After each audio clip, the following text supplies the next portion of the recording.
मित्रों नमस्कार। आज हम इस वीडियो में वह जन्मभूमि मेरी कविता पढ़ेंगे।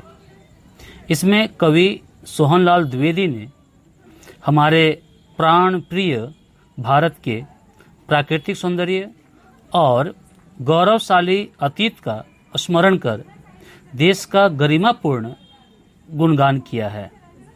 इस कविता को पढ़कर हमारा हृदय देश प्रेम से आच्छादित होता है और हम ऐसे देश में जन्म लेकर खुद को गौरवान्वित महसूस करते हैं।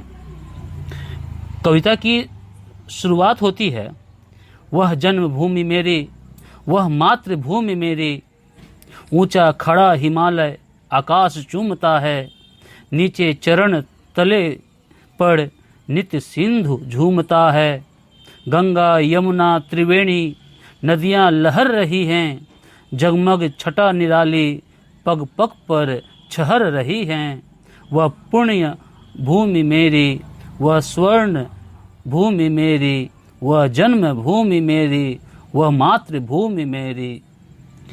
इसमें कठिन शब्दों के शब्दार्थ हैं, जैसे नित्य का हमेशा या प्रतिदिन, सिंधु समुद्र, आकाश चूमता है बहुत ऊंचा, छहर रही बिखेर रही, चरण तल पैर के नीचे, छटा सौंदर्य, पुण्य भूमि पवित्र भूमि। अब पंक्तियों को समझते हैं। कवि देश को जन्मभूमि और मातृभूमि संबोधित कर उसके साथ अपने आत्मीय संबंध और उसके प्रति अपने कर्तव्य प्रकट करते हैं। फिर उसके भौगोलिक और प्राकृतिक सौंदर्य का बखान करते हुए कहते हैं कि भारत के उत्तर में स्थित हिमालय आकाश चूम रहा है, वह बहुत ऊंचा है। ऐसा लगता है मानो देश की महानता उसकी ऊंचाई से प्रकट हो रही है। दक्षिण में स्थित हिंद महासागर भारत के पैरों के नीचे खुद को पाकर अपने आप को धन्य मानता है, इसलिए खुशी में हमेशा झूमता है। इसी देश में गंगा यमुना सरस्वती जैसी पवित्र नदियां निरंतर प्रवाहित होती रहती हैं। इनका सौंदर्य अपूर्व है।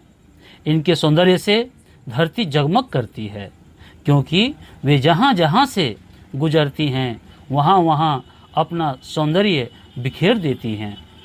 देश की इसी विशेषता के कारण यह देश पवित्र भूमि कहलाती है। नदियों का पानी मिट्टी को उर्वरा बनाता है, जिससे देश अन्न के रूप में सोना उगलता है। वह धन धान्य से परिपूर्ण होता है।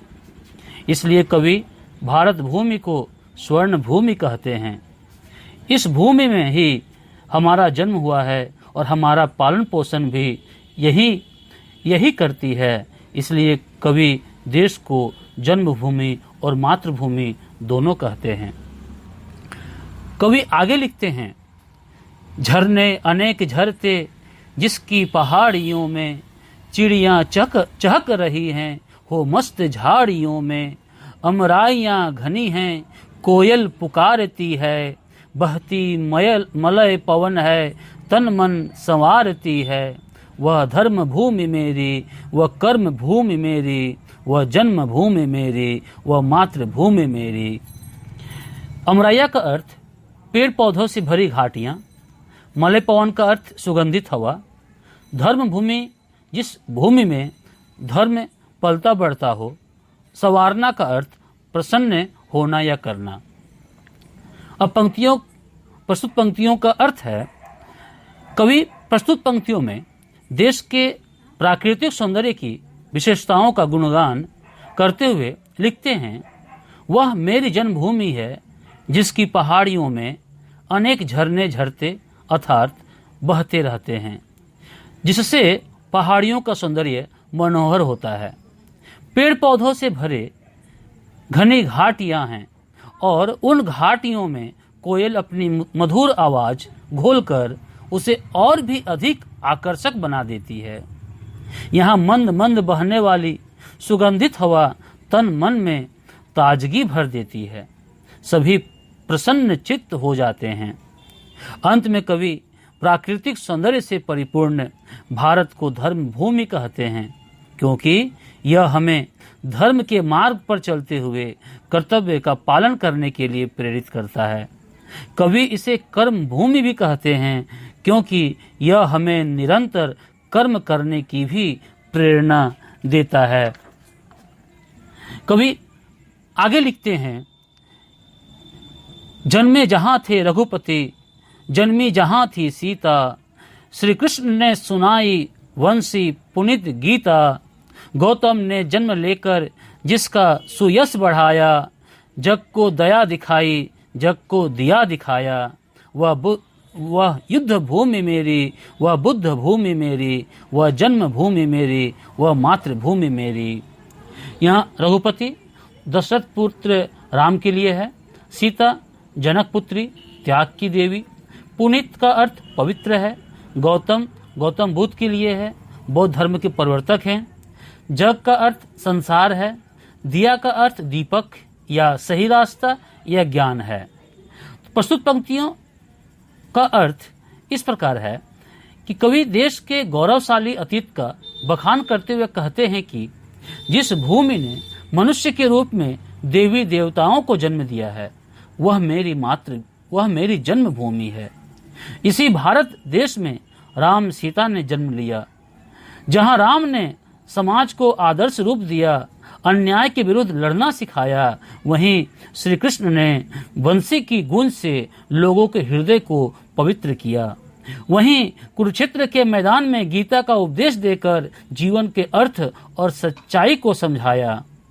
सीता अपने त्याग से सबके सामने जीवन के उद्देश्य को समझाया।